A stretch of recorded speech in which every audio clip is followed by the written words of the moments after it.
नमस्कार दोस्तों, बहुत बहुत स्वागत है आप सभी का तुल्यारेस के इस डिजिटल प्लेटफॉर्म पर। दोस्तों हमने शुरू किया है फर्स्ट ग्रेड यानी स्कूल व्याख्याता परीक्षा का फर्स्ट पेपर की पिछली क्लास में हमने जो है सिलेबस को अच्छे से डिस्कस कर लिया था। क्या क्या चीज़ें हमें पढ़नी थी वो हम देख चुके थे।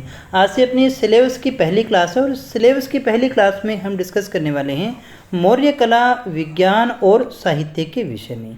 यहाँ पर देखिएगा दोस्तों, जो हमारा सिलेबस था उसमें सबसे पहले history of Rajasthan and Indian history ही है और यहीं से अपने शुरू करने जा रहे हैं दोस्तों।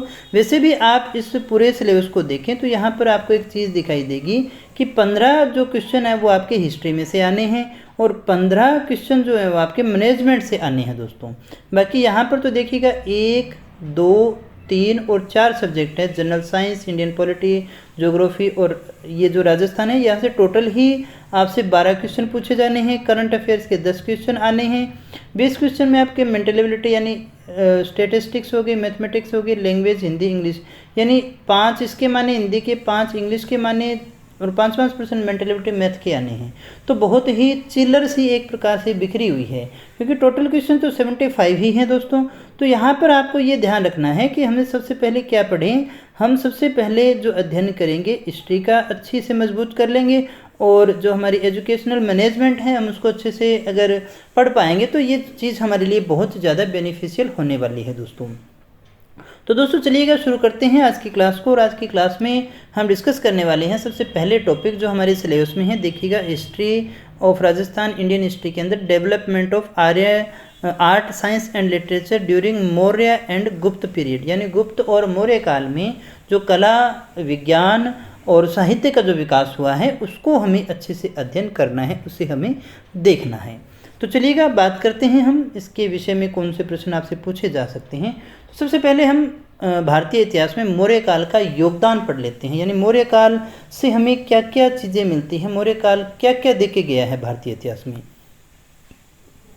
तो सबसे ज़रूरी चीज़ तो ये है कि भारत में पहली बार अगर आपको राजनीतिक एकता देखने को मिलेगी, बहुत बड़ा साम्राज्य अगर आप देखने को कहें तो वो आपको मौर्य काल में ही देखने को मिलता है। दूसरी बात कि भारत का इतिहास लिखने वाला प्रथम विदेशी इतिहासकार कौन था, मेगस्थनीज था। वो भी मौर्य प्रशासन पर उसने सर्वप्रथम लिखा था दोस्तों। तो सबसे पहला विदेशी इतिहासकार मेगस्थनीज को ही माना जाता है और मेगस्थनीज ने मौर्य प्रशासन पर सर्वप्रथम लिखा था। तो इस प्रकार से यहाँ भी वो फर्स्ट हो जाता है। दूसरी बात, बहुत बार ये क्वेश्चन आपसे पूछा भी जाता है कि जनगणना का आरंभ हुआ था। जनगणना का जो आरंभ है अपने मौर्य काल से मान करके चलते हैं दोस्तों। फिर उसके बाद में देखिएगा दोस्तों, अशोक ने कलिंग विजय प्राप्त की और उसके बाद में भारत में सर्वप्रथम राजनीति में अहिंसा का आगमन हुआ, यानी अहिंसा का प्रयोग इसके बाद में ही हुआ। सर्वप्रथम अभिलेखों का निर्माण इसी समय में हुआ और कलाकृतियों में सर्वप्रथम पाषाण का प्रयोग मौर्य काल में हुआ। अब देखिएगा इस बात को वापस समझने की कोशिश कीजिए, क्या क्या पढ़ा हमने। तो मौर्य काल जो था उसके अंदर भारत में राजनीतिक एकता स्थापित हो पाई, पहली बात। दूसरी, फर्स्ट टाइम जो इतिहासकार था वो विदेशी इतिहासकार मेगस्थनीज था, उसने भी मौर्य प्रशासन पर लिखा है। जनगणना की अगर हम शुरुआत करें तो मौर्य काल में आती है। और इसके बाद में अशोक जो था उसने कलिंग विजय के बाद में अहिंसा को अपनाया था, तो अहिंसा का प्रयोग भी राजनीति में प्रारंभ हुआ। सर्वप्रथम अभिलेख जो हमें देखने को मिलते हैं वो भी मौर्य काल के हैं और कलाकृतियों के अंदर पाषाण का प्रयोग सबसे पहले मौर्य काल में ही हुआ था। अब देखिएगा दोस्तों, आपको जो सिंधु घाटी सभ्यता है वहाँ से कला के बहुत सारे नमूने, मूर्तियाँ वगैरह आपको देखने को मिलती हैं, लेकिन उसके बाद में आपको एक वैक्यूम भी मिलता है। जैसे कोई आपको ये कहें कि जो हमारा वैदिक पीरियड था उस समय की आपको कोई कलाकृतियाँ, महल या इस तरह की चीज़ें हमें दिखाई नहीं देती है दोस्तों। तो उसका क्या कारण रहा होगा? बहुत सारे लोग बहुत सारे कारण मानते हैं, या तो उन्होंने बनाया ही नहीं होगा या फिर हम इस तरह से मान सकते हैं उन्होंने कुछ ऐसी चीज़ का बनाया होगा कि जो चीज़ समय के साथ में रही नहीं। यानी जैसे मान लीजिए अगर लकड़ी का बनाया होगा तो मे भी वो लंबे समय तक नहीं चल पाया। तो इस कारण से एक वैक्यूम मिलता है। लेकिन जैसे ही आप मौर्य काल में आते हैं तो कलाएं अपना जो है रूप निखार करके आपके सामने आनी शुरू हो जाती हैं और बहुत सारी कलाकृतियाँ हमें यहाँ पर देखने को मिलती हैं दोस्तों। पाषाण का प्रयोग हुआ और अभिलेख और स्तंभ लेख, गुफा लेख, ये तो मौर्य काल की पहली और सबसे अच्छा योगदान अपने मान करके चलते हैं। तो आगे बढ़ते हैं, हम देखते हैं और क्या क्या चीज़ें हमें देखनी है और क्या क्या चीज़ों का उपयोग हुआ। तो मौर्य काल में ही काष्ठ के स्थान पर पत्थर का प्रयोग होना शुरू हुआ। उससे पहले लकड़ी से जो घर वगैरह वो उस समय बनाते थे वैदिक काल के लोग, और उसके बाद में जो है पत्थर का प्रयोग यहीं से अपने मानते हैं। ये खुदाई के आधार पर हमें पता चलता है। अशोक का जो एकाश में यानी एक ही पत्थर का स्तंभ जो है वो मौर्य काल का सर्वश्रेष्ठ नमूना अपने मान करके चलते हैं दोस्तों। अब देखिएगा थोड़ा सा एक इतिहास के विषय में हम यहाँ पर बात कर लेते हैं। ईसा पूर्व 4वीं शताब्दी तक मौर्यों ने पूरे भारत पे अपना अस्तित्व जमा लिया था, और ईसा पूर्व 3री शताब्दी तक भारत का बहुत बड़ा भाग जो है वो मौर्यों के नियंत्रण में आ जाता है। यानी ईसा पूर्व 4वीं शताब्दी तक मौर्य अपना जो है साम्राज्य विस्तार करना शुरू करते हैं। 3री शताब्दी तक आते आते तो भारत का एक बहुत बड़ा भाग मौर्यों के नियंत्रण में आ जाता है। मौर्य सम्राटों में सबसे शक्तिशाली और अगर संपन्न कहें तो वो कौन सा था, वो अशोक ही हुआ करता था। अशोक जो है ईसा पूर्व 3री शताब्दी में इसी ने जो है बौद्धों की श्रमण परंपरा को संरक्षण दिया था। बौद्धों को संरक्षण देने का कार्य इसी के द्वारा किया गया। तो बौद्ध विहार वगैरह बहुत सारी चीज़ें जो हैं वो इसके समय में बनती हैं। लेकिन आपको ये याद रखना होगा कि उस समय यक्ष और मातृ देवियों की पूजा का काफ़ी प्रचलन था जिस समय अशोक हुआ करते थे। और इस समय बौद्ध धर्म जो है वो सबसे अधिक सामाजिक और धार्मिक आंदोलन के रूप में लोकप्रिय हुआ। देखिएगा समझने वाली बात यह है कि महात्मा बुद्ध थे, उससे पहले जो है उसी के समकालीन अपने कहें कुछ समय तक बाद में भी होता रहा था। उस समय जो देवता के रूप में जिनकी पूजा हुआ करती थी, पूजा पाठ कर्मकांड चलते थे, तो वो यक्ष और मातृ देवियों की पूजा की जाती थी। उनके पूजा पाठ के जो रीति रिवाज है वो चल रही थी। लेकिन इसी समय बौद्ध धर्म का आगमन होता है। बौद्ध धर्म सबसे अधिक सामाजिक और धार्मिक आंदोलन के रूप में प्रतिष्ठित होता है, लोकप्रिय होता है।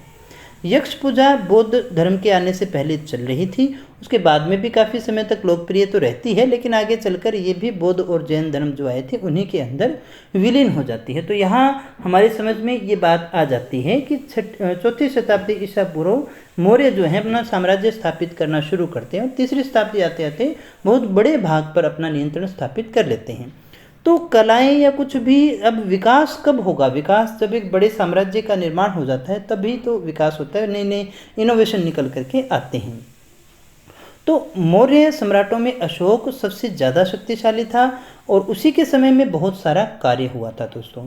तो अशोक के समय में ही ईसा पूर्व 3री शताब्दी में बौद्धों की श्रमण परंपरा जो है उसको संरक्षण देने का कार्य किया था। और एक चीज़ जो यहाँ पर इम्पोर्टेंट है वो ये है कि उससे पहले जो है यानी बौद्ध धर्म के आगमन से पहले जो है यक्ष पूजा काफ़ी ज़्यादा हुआ करती थी। तो यक्ष यक्षिणियों की मूर्तियों के प्रश्न आपसे अभी भी तो पूछे जाते हैं ना, वो भी पढ़ेंगे अपने। तो यक्ष की मूर्तियों की पूजा की जाती थी और ये जो है वो चल रहा था बौद्ध धर्म के आने से पहले। और बौद्ध धर्म के आने के बाद में कुछ समय बाद में भी लोकप्रिय तो रहा, लेकिन आगे जा कर के वो भी बौद्ध और जैन धर्मों में ही क्या हो जाता है, विलीन हो जाता है। अब हम देखिए मौर्यकालीन जो कला है हमें पढ़नी है तो हम इसे दो भागों में बांट सकते हैं, एक तो राजकीय कला और दूसरी लोक कला। राजकीय कला जिसे अपने राज तक्षक या कोर्ट आर्ट कहते हैं। तो देखिएगा राजकीय कला कौन सी हुई, जो देखिएगा राज दरबार में पली, या हम ये कहें राजा के द्वारा जिसको चलाया गया, राजा ने जिसको संरक्षण दिया, तो वो कौन सी कहलाएगी, राजकीय कला कहलाएगी। लोक कला कौन सी, जिन्होंने राजा के द्वारा कोई संरक्षण नहीं दिया था, जनता ने खुद ने उनको बनाना शुरू किया था, वो उनकी खुद की कलाकृतियाँ हैं। जैसे मूर्ति कला और मृदभांड है, ये लोक कला में आएगी। और महल है, स्तूप है, स्तंभ है, गुफाएं हैं, ये जो सारी चीज़ें हैं ये सारी चीज़ें किस में आती हैं, ये सारी की सारी चीज़ें जो हैं राजकीय कला में आती हैं, क्योंकि इनका विकास जो है शासकों के द्वारा किया गया था। इसलिए इसे हम राजतक्षक, कोर्ट आर्ट या फिर राजकीय कला के नाम से जानते हैं। आइए देखते हैं इनमें कौन कौन सी चीज़ें हमें पढ़नी हैं। सबसे पहले देखिएगा यहाँ पर जो हमारा इंपॉर्टेंट टॉपिक है, महल को पढ़ेंगे और फिर अपने गुफा को पढ़ेंगे दोस्तों। तो जितना हो पाए देखते हैं कहाँ तक पहुँच पाते हैं। अपने महल या राजा प्रसाद की अपनी बात करते हैं। ये प्रासाद है दोस्तों, प्रसाद नहीं, प्रासाद माने होता है महल। तो यहाँ पर सबसे पहले जो नाम आता है दोस्तों, पटना के बुलंदी बाग में मौर्यकालीन लकड़ी के महल के साक्ष्य हमें प्राप्त होते हैं दोस्तों। अशोक के महलों के साक्ष्य भी मिलते हैं। तो पटना के बुलंदी बाग में मौर्यकालीन लकड़ी के महल के साक्ष्य मिलते हैं। तो यहाँ पर आपसे पहला प्रश्न जो बनता है वो ये मिलता है कि मौर्यकालीन लकड़ी के महल के साक्ष्य कहाँ मिले हैं? बुलंदी बाग में। बुलंदी बाग कहाँ है? तो पटना के बुलंदी बाग में मौर्यकालीन लकड़ी के अवशेष खोदने पर हमें प्राप्त होते हैं। यानी उस समय तक लकड़ी से महल बनते थे, बाद में जो है पत्थरों का प्रयोग होना शुरू हुआ। पटना के ही समीप है कुम्हरार गांव, और कुम्हरार गांव में ही मौर्यकालीन राजप्रसाद के अवशेष मिले हैं। तो मौर्यकालीन लकड़ी के महल आपको कहाँ मिले हैं? बुलंदी बाग में। मौर्यकालीन राजप्रसाद यानी राजा के महल आपको कहाँ से मिले हैं? तो पटना के समीप कुम्हरार गांव से हमें मिलते हैं। और इन्हें देख करके अशोक के बनाए हुए ये महल हैं। इनके लिए अशोक के लिए फाहियान ने ये कहा कि ये जो प्रासाद हैं वो मानव कृति नहीं है, वरन देवों के द्वारा बनाए गए हैं। यानी ये इतने ज़्यादा सुंदर महल हैं, इतने ज़्यादा सुंदर महल हैं कि ये किसी इंसान के बनाए हुए तो नहीं लगते हैं, ये ज़रूर किसी न किसी देवता के द्वारा ही बनाए हुए महल हैं। यानी इतने सुंदर महल हैं दोस्तों।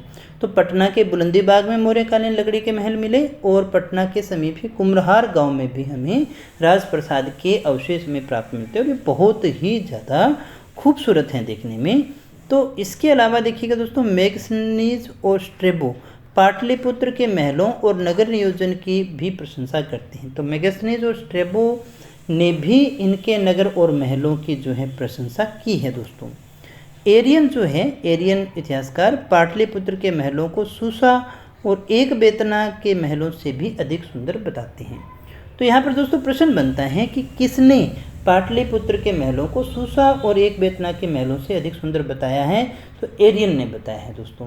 तो दोस्तों सूसा और एक बेतना के जो महल है वो वाकई में बहुत खूबसूरत महल है, बहुत ही भव्य इमारतें हैं। उनसे भी ज़्यादा सुंदर जो है वो पाटलिपुत्र के महलों को बताया गया है, इसलिए ये क्वेश्चन हमारे लिए थोड़ा सा इम्पोर्टेंट हो जाता है। तो यहाँ जो हमें चीज़ें याद करनी है, तो पटना के बुलंदी बाग में मौर्यकालीन लकड़ी के अवशेष हमें प्राप्त होते हैं, साक्ष्य प्राप्त होते हैं। पटना के समीप ही कुम्हरार गांव में मौर्यकालीन राजप्रसाद के अवशेष हमें मिलते हैं। ये राजप्रसाद मानव कृति नहीं है, वरन देवों के लिए बनाया गया है। किसके लिए कहा गया? तो अशोक के महलों के लिए। तो फाहियान जो है, फाहियान के अनुसार ये कथन कहा गया है। स्ट्रेबो और मैगस्थनीज जो है किसकी प्रशंसा करते हैं? तो वो भी इनके नगर नियोजन की प्रशंसा करते हैं। और सूसा और एक बेतना बहुत सुंदर महल हैं दोस्तों अरब कंट्रीज़ के अंदर, तो इसीलिए ये सबसे ज़्यादा जाना जाता है। तो ये बहुत ही इम्पोर्टेंट चीज़ है जहाँ से आपसे प्रश्न पूछा जा सकता है। अब अगर हम बात करें कि इनकी खुदाई कब हुई, तो 1914-15 के आसपास इनकी खुदाई हुई, और 1950 के आसपास इन्हें स्पूनर के द्वारा प्रकाश में लाया गया था दोस्तों।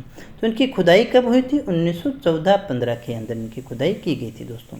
तो दोस्तों महलों के अंदर हमें इतना ही याद करना है, इतना ही आपके काम का मैटर, इसके अलावा आपको ज़्यादा कुछ मिलने वाला भी नहीं है। जितनी ज़रूरी बातें थी महलों से संबंधित मैंने आपको सारी बता दी है। बहुत ज़्यादा साक्ष्य यहाँ से प्राप्त होते नहीं हैं। यहाँ पर मौर्य कला के अंदर सबसे ज़्यादा क्वेश्चन आपको मौर्यकालीन जो स्तंभ है वहाँ से पूछे जाते हैं।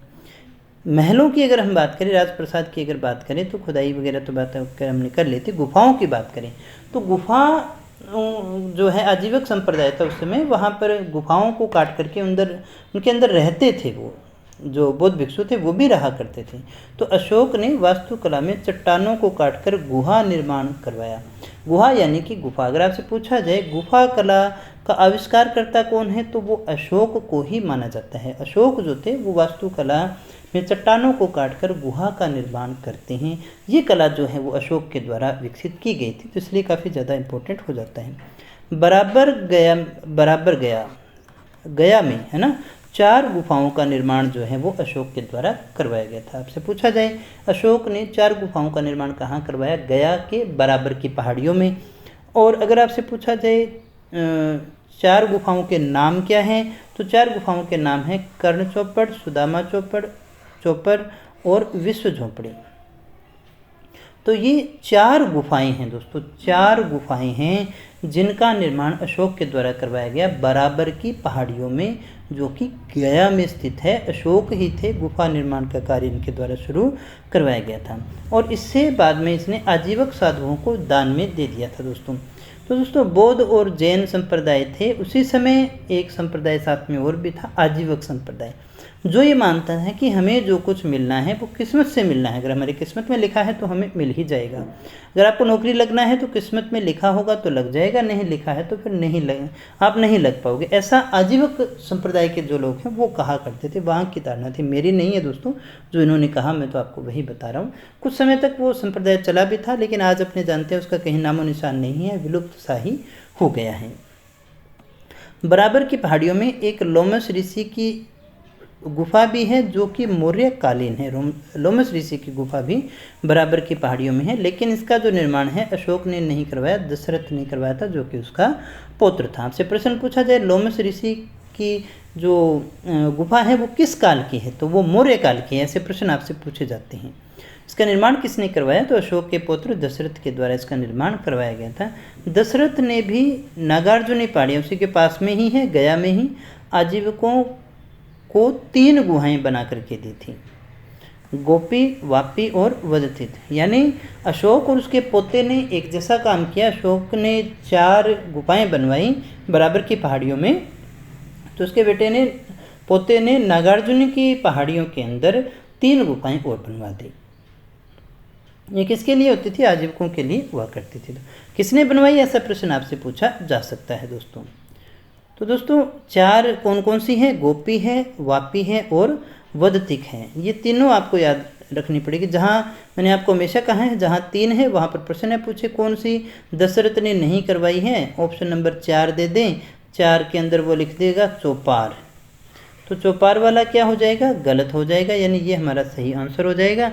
बाकी तीनों जो अपनी जगह सही रहेंगे। तो ये चीज़ें आपको याद रखनी है। यहाँ से तो हमने 2 चीज़ों को देखा है, एक तो गुफाओं को और साथ ही साथ हमने महलों को डिस्कस किया है दोस्तों। तो दोस्तों ये गुफाएं कुछ इस तरह की होती हैं। ये आप देख सकते हैं, ये गुफा है, पहाड़ी को काट करके अंदर बनाई गई है। इसके अंदर रहते थे जो लोग थे। और यहाँ पर देखिएगा ये अंदर का दृश्य है, गुफा के अंदर का दृश्य। अंदर यहाँ पर और जाने के लिए भी तो रास्ता है ना। तो ये इस प्रकार की एक प्रकार से कमरे की कितनी सुंदर आपको देखने को मिल रही है गुफाएं, है ना।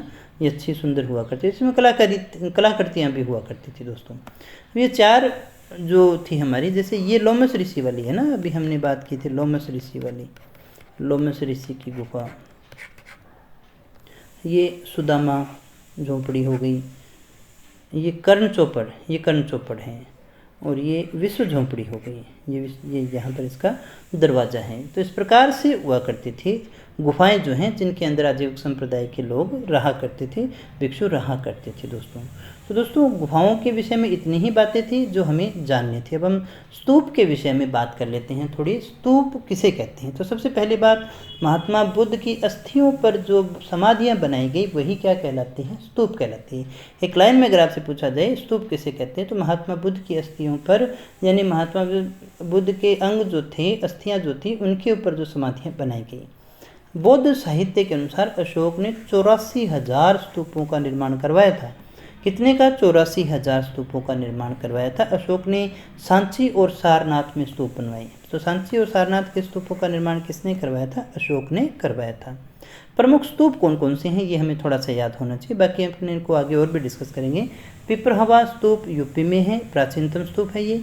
सारनाथ का स्तूप यूपी में है। सांची का स्तूप मध्य प्रदेश में है। धर्मराजिका का स्तूप भी है दोस्तों। तो ये 4 जो स्तूप हैं ये हमारे लिए जानने काफ़ी ज़्यादा इंपॉर्टेंट है। यहाँ से प्रश्न आपसे पूछे जाते हैं। स्तूप किसे कहते हैं, तो महात्मा बुद्ध की अस्थियों पर बनाई गई जो समाधियाँ हैं उन्हें ही हम स्तूप के नाम से जानते हैं। सांची और सारनाथ के स्तूपों का निर्माण किसने करवाया, तो अशोक ने करवाया था। पिपरहवा स्तूप का निर्माण किसने करवाया था, कहाँ है, तो वो यूपी में है। सारनाथ है, सांची है और धर्मराजी का स्तूप है दोस्तों। तो दोस्तों ये थे कुछ एक स्तूप।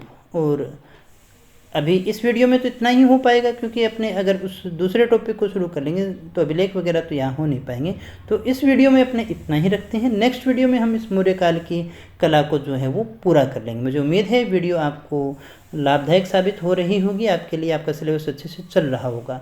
तो दोस्तों मिलते हैं नेक्स्ट वीडियो में कुछ और नई जानकारी के साथ, कुछ और नए तथ्यों के साथ। तब तक यूँ ही बने रहे हमारे साथ। Thank you very much.